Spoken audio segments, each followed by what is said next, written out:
ചേട്ടേ ഇപ്പൊ എത്രയാ ടെമ്പറേച്ചർ എന്നറിയാവോ? എത്ര ഡിഗ്രി സെൽഷ്യസ് ആണെന്നറിയാവോ? ഏകദേശം ഒരു 10 എല്ലാം കാണുമായിരിക്കുമല്ലോ. 10? ഇപ്പൊ 6 ഡിഗ്രി സെൽഷ്യസിലായി നടന്നോണ്ടിരിക്കുന്നത്. 6 ഡിഗ്രി. നല്ല ഭയങ്കര ഫ്രഷ് ഫീലിംഗ് അല്ലേ? അതെ, റിഫ്രഷിങ്. കറക്റ്റ്. അപ്പോഴേ നമുക്കിന്നൊരു ഈവനിങ് വാക്കിന് പോകാമേ. അപ്പം നമുക്ക് 1 വീക്ക് ഹോട്ടൽ സ്റ്റേ ആണ് കേട്ടോ. മെയിനായിട്ട് കുറച്ച് കഴിക്കാനുള്ള സാധനം വാങ്ങണം. ഞാൻ വിചാരിച്ചു ഇതൊരു പോമറേനിയൻ പട്ടിക്കുട്ടിയുടെ സൗണ്ടാണ്. പക്ഷെ ഒന്ന് നോക്കിക്കേ, ഒരു ഇല പോലും ഇല്ലാത്ത ഈ മരത്തിൻ്റെ മുകളിലിരുന്നിട്ട് ഈ കിളി ഉണ്ടാകുന്ന സൗണ്ടാണ് കേട്ടോ ഇത്. ഇവിടെ ഇപ്പം വിൻ്റർ സീസൺ ആണ് കേട്ടോ. അതുകൊണ്ട് ഇലകളുടെ കളറെല്ലാം മാറി അതിമനോഹരമായിട്ട് നിൽക്കുന്നത് നിങ്ങൾക്ക് കാണാമല്ലോ അല്ലേ?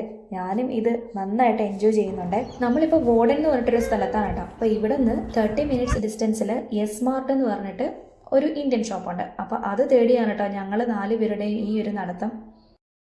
ഇവിടെ ഇപ്പം 5 മണി ആയതേ ഉള്ളത് കേട്ടോ. ഇപ്പം നോക്കി ഒരു 8 മണി 9 മണി സമയത്തെയൊക്കെ പ്രതീതിയാണ്.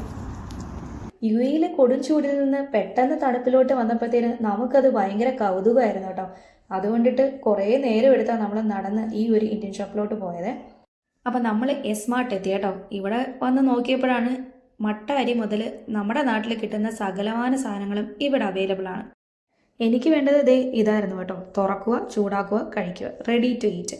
പക്ഷേ എത്ര വെറൈറ്റി സാധനങ്ങളാണ് ഇവിടെ ഉള്ളതെന്നൊന്ന് നോക്കിക്കേ. ഉന്നക്കായ, പഴംപൊരി, ഉണ്ണിയപ്പം, കുമ്പിളപ്പം, അത് മാത്രമല്ല കേട്ടോ, കറിക്കായിട്ട് പയറ് തോരന്, പിന്നെ പ്രോൺസ് റോസ്റ്റ്, ഇലയട. അപ്പം നമ്മൾ ഇവിടെ നിന്ന് കുറച്ച് സാധനങ്ങൾ വാങ്ങിച്ചു കേട്ടോ. എനിക്ക് തോന്നുന്നു നമ്മൾ 3 നേരവും പുറത്തുനിന്ന് കഴിക്കുന്നതിനേക്കാളും ഇവിടെ നിന്ന് കുറച്ച് സാധനങ്ങളൊക്കെ നമുക്ക് ആവശ്യമുള്ള സാധനങ്ങൾ വാങ്ങിക്കുവാണെങ്കിൽ അതിനും പ്രൈസ് കുറവാണ് വരുന്നതെന്ന്. അപ്പോൾ ഞാൻ കുറച്ച് സാധനങ്ങൾ വാങ്ങിച്ചതിൻ്റെ പ്രൈസ് ഞാൻ പറയാമേ. പല ടൈപ്പ് മസാലകളും പിന്നെ മിക്സർ, അങ്ങനത്തെ സ്നാക്സ് എന്ന് വേണ്ട എല്ലാ സാധനങ്ങളും ഇവിടെ ഉണ്ട് കേട്ടോ. ഇനി കഴിക്കാനുള്ള സാധനങ്ങൾ മാത്രമല്ല കേട്ടോ, നമ്മുടെ അടുക്കളയിലേക്ക് വേണ്ട അത്യാവശ്യം പാത്രങ്ങളും ഇവിടെ കണ്ടു കേട്ടോ. അതുമാത്രമല്ല ഉരുളി, ചീനച്ചട്ടി, പിന്നെ നമ്മുടെ മൺചട്ടി, അങ്ങനെ എല്ലാ സാധനങ്ങളും ഞാൻ നോട്ട് ചെയ്ത് വെച്ചു കേട്ടോ. നമ്മുടെ കയ്യിലില്ലാത്ത എന്തെങ്കിലും നമുക്ക് പെട്ടെന്ന് വന്ന് മേടിക്കാം. അങ്ങനെ പർച്ചേസിങ് ഒക്കെ കഴിഞ്ഞിട്ട് നമ്മൾ ഇവിടെ നിന്ന് പയ്യെ ഇറങ്ങുവാണ് കേട്ടോ. ജാക്കറ്റ് ഇട്ടിട്ടുണ്ടെങ്കിലും നമ്മുടെ മുഖവും കൈയും കാലും ഒക്കെ ശരിക്കും തണുപ്പടിച്ച് മരവിച്ചു കേട്ടോ. അങ്ങനെ പ്രകൃതി ഭംഗിയൊക്കെ ആസ്വദിച്ചിട്ട് നമ്മൾ ഈ കുട്ടിക്കുറുമ്പികളുടെ കൂടെ വീണ്ടും ഹോട്ടലിലോട്ട് തിരിച്ചു പോകുവാണ് കേട്ടോ. അപ്പം എനിക്ക് $50 ആയത് ടോട്ടലി ഞാൻ ഇത്രയും സാധനങ്ങൾ പർച്ചേസ് ചെയ്തതിന്. അതായത് കായ ചിപ്സ്, സാമ്പാർ, പ്രോൺ റോസ്റ്റ്, ഇലയട, ചപ്പാത്തി, മാഗി, പിന്നെ അപ്പവും കുറുമക്കറിയും.